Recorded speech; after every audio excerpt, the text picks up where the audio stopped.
Okay, so here we are in this winter wonderland, but don't be too excited because it's actually still Birmingham and you're about to do your driving test. Now, here's a quick question for you before we begin. When you go on a driving test, whose responsibility is it to provide a roadworthy vehicle for the test? Well, it's actually yours, so if you think it's the instructor's, you're wrong.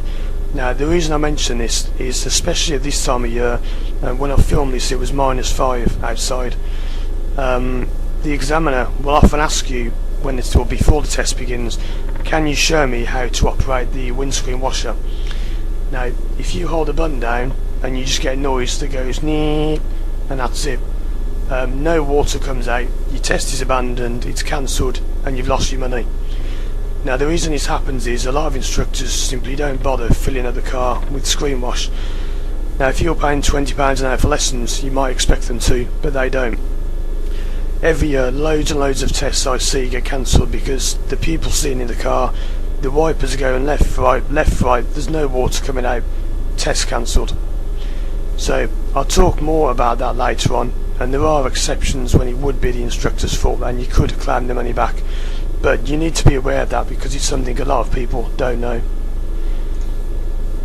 Okay then, so here we go on another driving test route. We're just going to move off in a moment when this car has turned around. You'll notice in a moment this car nearly skids and hits the lamppost.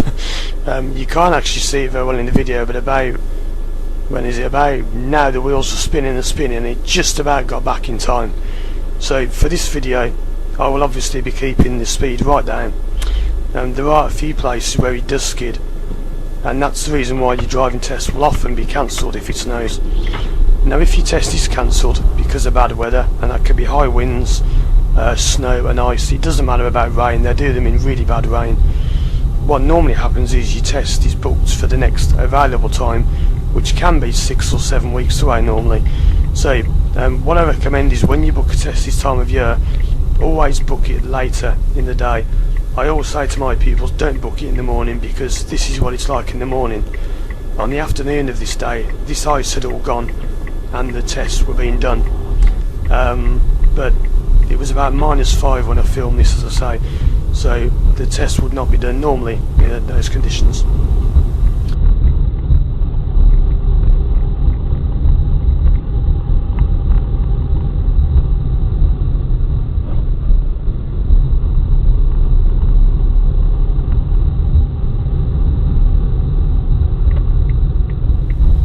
So at the end of the road we'll be turning to the right, and you'll notice in a moment now, just after I pass this sign, the car straightens out and it starts to slide to the left about now. Okay, now is why again the tests are not normally done in the snow. Throughout this whole test I'll be keeping the speed right down because it was very, very slippy. This road is not as bad as some of the others was, but later on you'll see there were some roads that have got black ice on, and it's so bad you can actually see the reflection of the trees at the side of the road in the ice on the floor. So at the moment I'm just holding back, keeping well back, because again with it being slippy you can't get too close to anything, and the car flashes to say thanks, and around we go. And then again I'm going to give way because I couldn't see much ahead. If you can't see, give way anyway. If no one's there, the worst thing that's happened is you both give way, you give way to no one. Who cares, it doesn't matter. Like now I think I'll give way, yeah, I'll give way there. So I couldn't see if anybody was coming down, but I gave way anyway, and there was somebody coming down. Now in a moment the examiner is going to ask me to pull up, and we'll be doing some independent driving. Sometimes when they ask you to pull over, they will do it in quite awkward places. There are no tricks on the test, you don't have to say, oh I can't pull over there, it's too dangerous. If they ask you to pull over, just pull over. So in this instance we're pulling over right after a corner. That's okay just for now. The examiner is now giving me the independent driving, and what he'll be saying is, at the end of the road go left, first road on the right, roundabout left, roundabout ahead. So it's end of the road left, first right, roundabout left, roundabout ahead. Quite a long-winded one that, but that's what they're like. You'll notice now when I move off, the car will stall. Now I deliberately stalled because that's what people do, and throughout this test you'll see several faults like that, so watch out for those. You might notice there as well when the car was coming towards me, I didn't signal when I pulled up because that car wasn't there. When he started to come towards me though, I then put the left signal on to say look, I'm not moving, because he did look as though I was moving. That is why the examiners put you up in places like that, because you've got to see, or they've got to see if you know what's happening all around you. Okay, so this is the independent driving. That was the end of the road left, and then it was next road on the right. Now again, if you forget these directions, just ask straight away. Don't sit there like a lemon thinking, oh, I don't know where I'm going. If you don't know where you're going, tell them. They'll repeat the directions, it doesn't matter. So many people fail because going the wrong way won't fail you, but they just sit there and they go the wrong way. They end up totally stuck miles away from where they're supposed to be, and then you can't do your test because you're too far away. So just tell the examiner you don't know where you're going, you forgot, doesn't matter.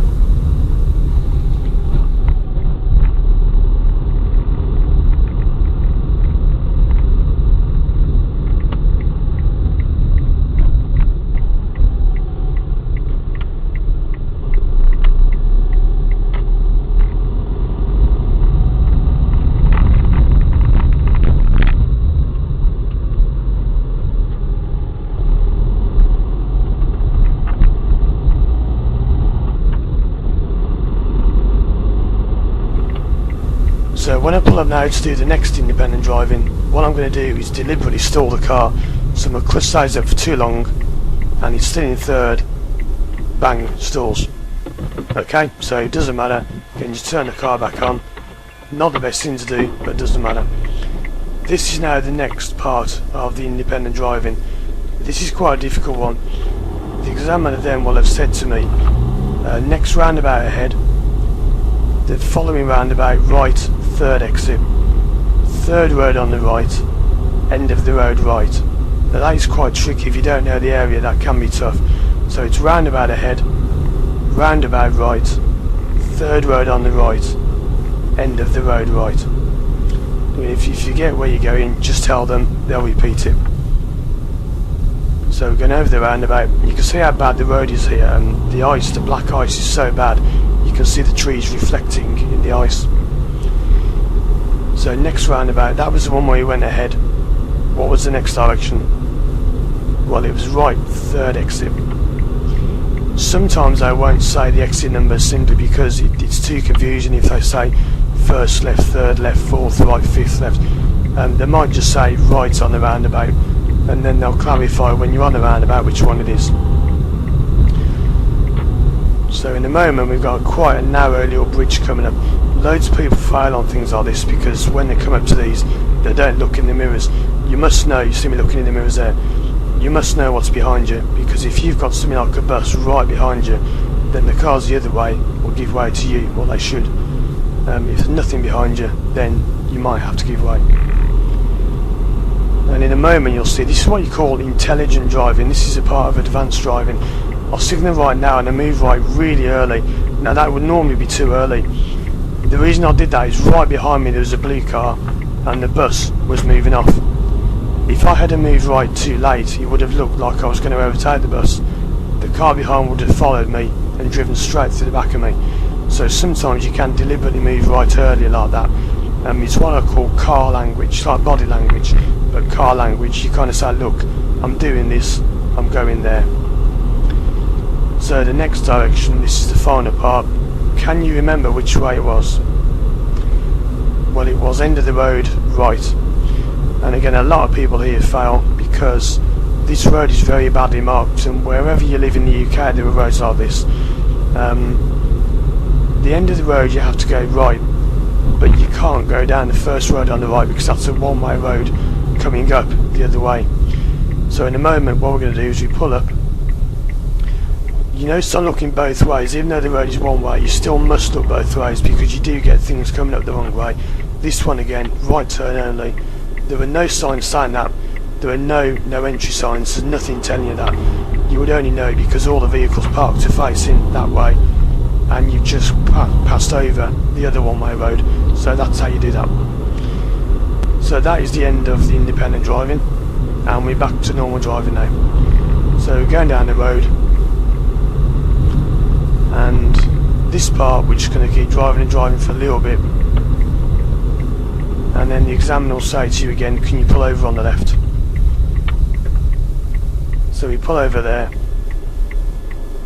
and then again we're getting ready to go.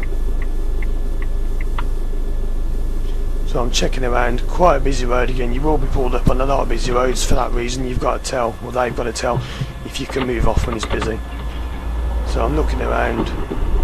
The blind spot I did quite a while ago, so I'll check it again. And there's still loads of cars coming, so I can't move.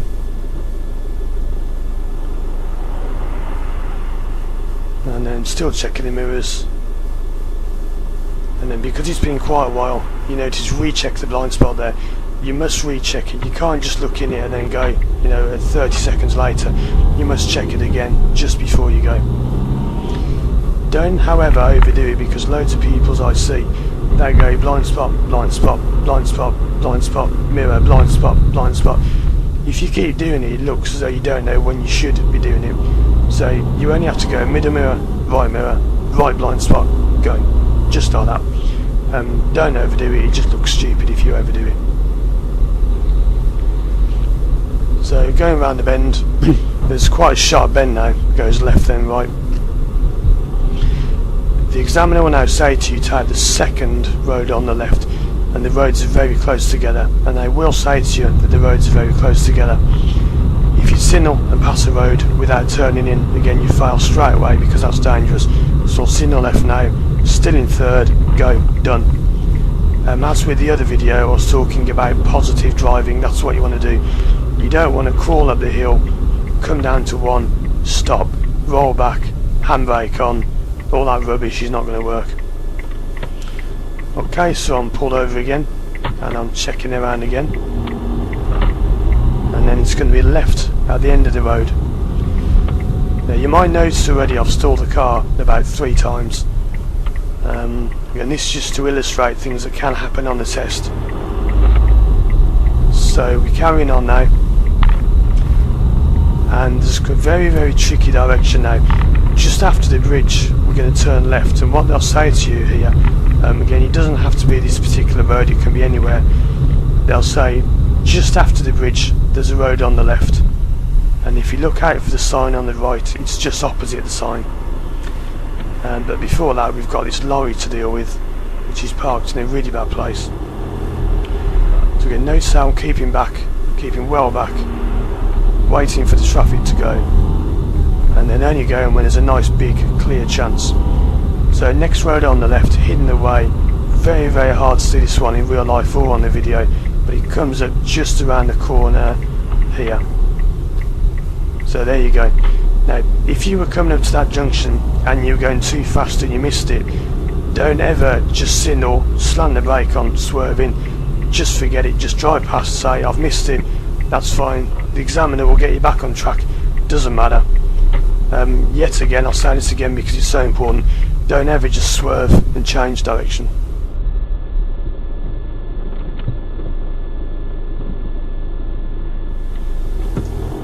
And at this point now you would pull up on the left, and you would normally do a reverse around the corner.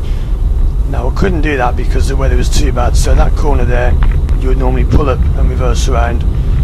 And again, because of the snow and the ice, it wasn't worth risking now, it was just a bit too slippery. And then at the end of the road we're going to go left, and this is quite a long road. There are sections of the test like this where not much happens. You don't do too many straight lines because that will be too easy, but there are a few like this where you're just driving and driving and driving, there's not really much happening. So I'll just keep quiet on this for a moment.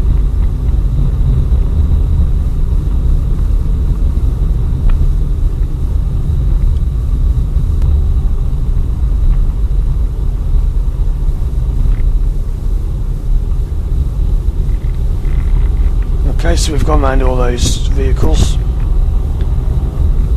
and then the end of the road comes up in a little bit, and we'll be turning left.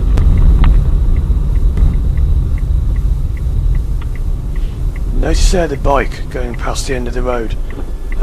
If you see the bike really early, it makes it easier, because you know now when you've come onto this road there's a bike there. So again, forward planning, looking ahead, really makes driving a lot easier. And that's what most drivers don't do. If you watch people driving, people simply don't look ahead, they don't plan. You don't want to be what's called a reactive driver. If you react to things, it's no good. So for example, with the snow today, there's no point in flying down the road, braking hard, skidding, crashing, too late. You've got to slow down before you get too fast. When I filmed this, there was actually a car that you can't see on this video, but it was a car ahead of me that took a corner far too fast, skidded, smacked into a wall. They just went far too fast around the bend. Still on now, I'm slowing right the way down, looking. I could possibly go, but I'm not going to because of the ice, so I creep, look, make sure, then you go.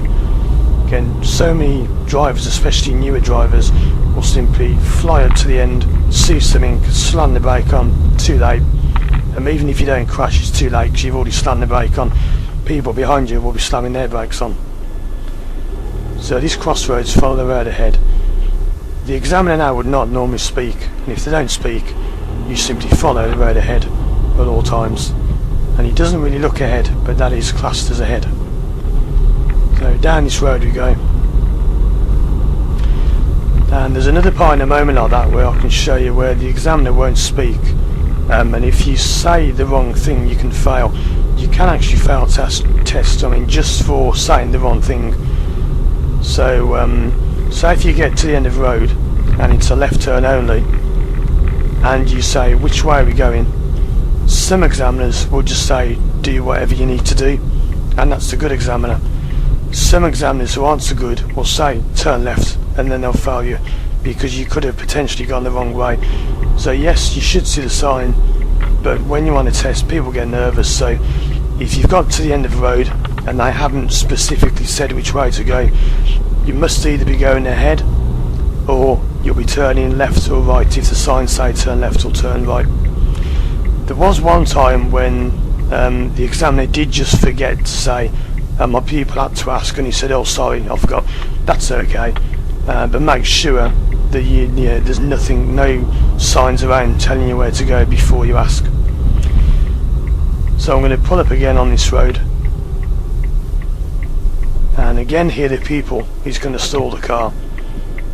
Sometimes the stalls aren't so obvious on this video, but the car is stalled.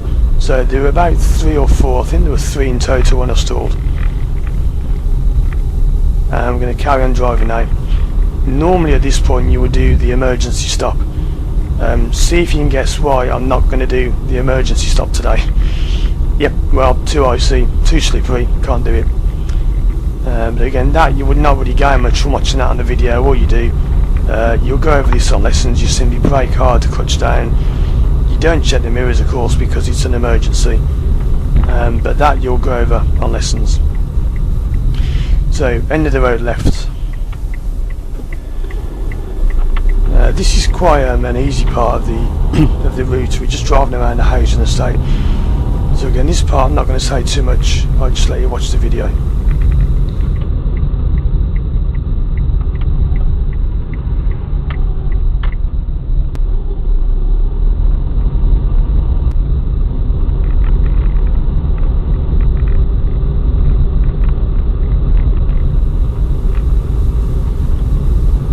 The end of this road now, we're going to turn right.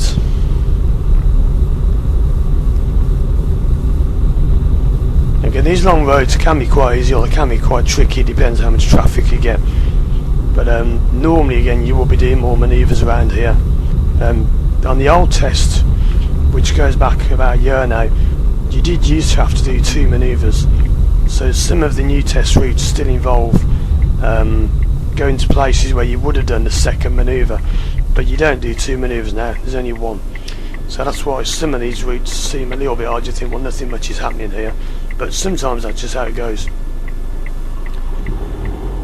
So this road again, we're going to pull up on the left, and then the examiner will say pull off again when it's safe. And there we go. So at the end of this road again, Just have a look and see what there is at the end of the road, which comes up in a little bit.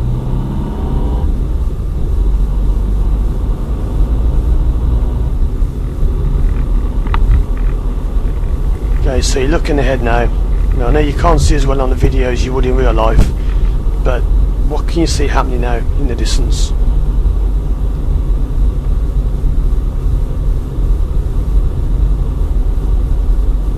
Okay, so it should be fairly obvious, you've got to go left, but loads of people there say which way are we going. You can only go left. I mean, the road physically only lets you go left, you can't go any other way. So yeah, don't ask the examiner which way we're going unless you're really stuck, because otherwise that will fail you. And then we go next road on the right. Quite nasty turn this, the markings are very bad. That one's actually just been repainted there, but the others are quite bad. Anyway, in you go. And this is another road. Now most roads, there are reasons why they take you down that particular road. This road, it doesn't look it today because of the weather, everybody's staying away from this road, but it's very awkward to give way on this road because it's just about wide enough for two cars to pass, but sometimes it's not, as you'll see there with the van I held back. It's a very tricky road to judge because you think, should I, shouldn't I? If ever you're in any doubt, what do you do? Don't do it. There's no point in jumping in and then wishing you hadn't. It's a bit like if somebody says, do you want to marry me? And then you say, oh yeah, okay. You go and get married and then you think, well, I don't even know them. You know, what's the point? If you don't know what you're doing, if you haven't had time to think about it, don't just jump in, keep back, think about it, then go. So next roundabout we're now going to turn left, first exit. This particular test route, by the way, is quite long. You'll notice the video is only about 30 minutes long, but again that's because I'm driving a bit quicker than a learner driver would. It's quite a long route. Some routes do take up to about 50 minutes, and this is one of them.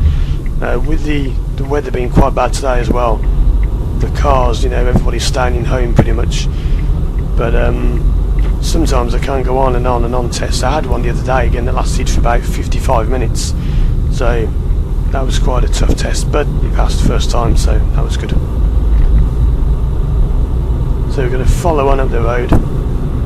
Sometimes you would pull over on a road like this because it's on a hill, but we've already done a hill start earlier on, so I didn't bother pulling over again now. I'm just going to follow ahead till we get to another roundabout. This part of the road confuses people. And it doesn't matter if you don't live in Birmingham, there are roads like this everywhere. It goes from 2 lanes down to 1 lane, and then the roundabout left, first exit. You get a very busy part of the road here. There are loads of shops around here. And there are lots of zebra crossings that you can't see because people park right on top of the zebra crossing. So quite a nasty part of the route. You notice there on the left there's a tiny little road just before the one that we're taking. That doesn't count. Sometimes I will say to you, you know, first left on the roundabout, don't worry about the little road just before. And again, there are no tricks. If they say that, they mean, you know, don't worry about it, they're not trying to trick you. So going down this road, again another quite long road this one, and the next roundabout we're going to go right. This is something lots of people mess up on as well.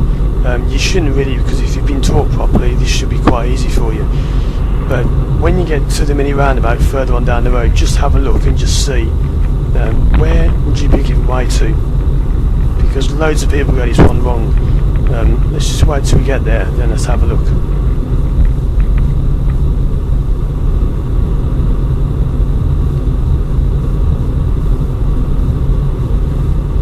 Now again, you might be asked to pull over at this point, but we're not going to bother pulling over simply because I've pulled over quite a few times already.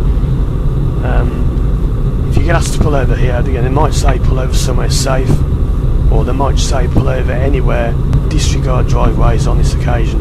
And they nearly always say those words, disregard driveways on this occasion. So unless they actually say somewhere, you know, safe, you can just pull up anywhere you want.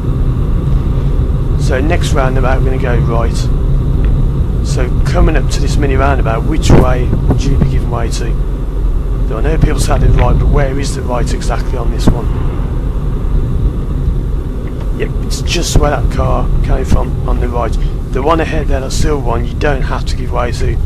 Now he went anyway, fine, he's got time, but loads and loads of people fail because they stop, handbrake, one, too late. So next roundabout now we're going to go left. And again, this is coming towards the end of the test, so when we get back I'll be going over the result.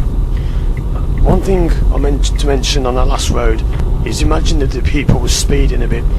Now I couldn't speed of course because I can't speed to film a video, but just imagine that people was going over the speed limit there. Imagine he was doing about 32, 33, something like that all the way down that road, and just bear that in mind when you make your decision about whether it's a pass or whether it's a fail. So again, like earlier on, some quite narrow bridges, and I'm holding back, no one there, so off I go. This next one in particular is very, very dangerous because it's on an uphill on a bend and you can't see a lot. So again, I'm checking my mirrors like that, keeping well back, coming down to second, thinking about one, but again I don't want to stop dead, as ever you don't want to stop unless you have to, so down to two, looks good, yep, let's go. That car had been there for quite a while, you can't see but he flashed to me to go, so that's how I knew it was safe to go.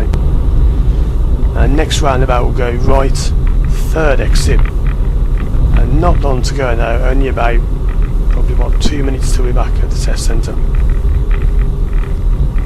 Again, the view on this roundabout really bad, can't even see the roundabout itself, so I'm coming right down into one, slowing right the way down, having a good look how much I'm looking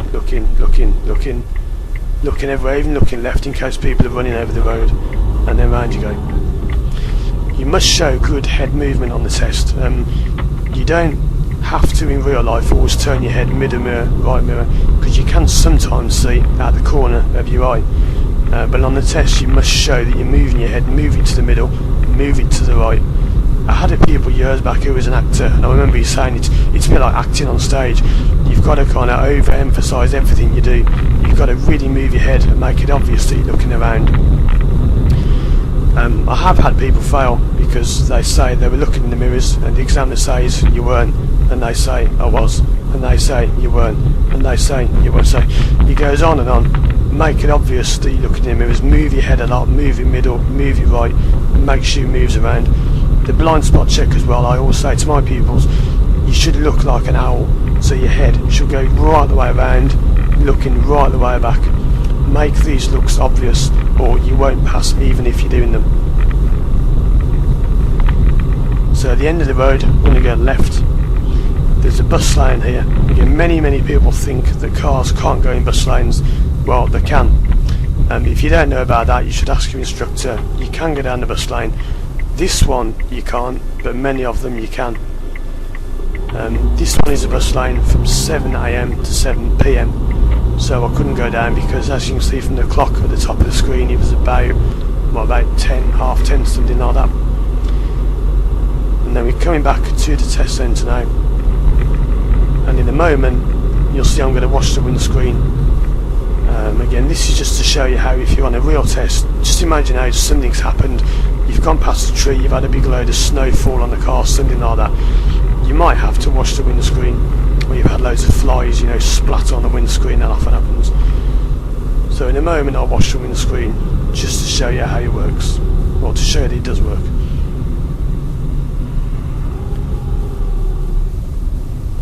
And then when you pass this road, it's going to be second road on the left, and that's back to where the test began.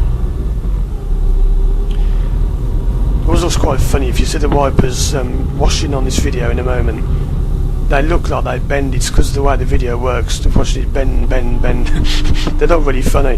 They don't do that in real life. It's just it looks a bit of an illusion on the camera, or maybe they do it and you just can't see it. I don't know. So next road on the left.